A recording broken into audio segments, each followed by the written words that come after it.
তত্ত্বাবধায়ক সরকার ব্যবস্থা ফেরাতে চূড়ান্ত আপিল শুনানি বুধবার পর্যন্ত মুলতবি করেছেন দেশের সর্বোচ্চ আদালত।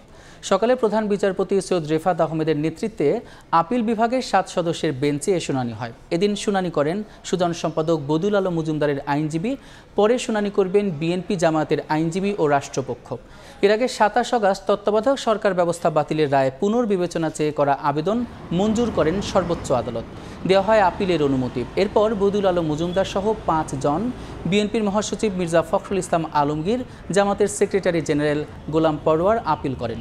2011 সালের 10 মে সংখ্যাগরিষ্ঠ মতামতের ভিত্তিতে সংবিধানের ত্রয়োদশ সংশোধনী বাতিল ঘোষণা করে রায় দেন তৎকালীন আপিল বিভাগ। 5 আগস্ট সরকার পরিবর্তনের পর তত্ত্বাবধায়ক সরকার ব্যবস্থা ফেরাতে নতুন করে আইনি লড়াই শুরু হয়।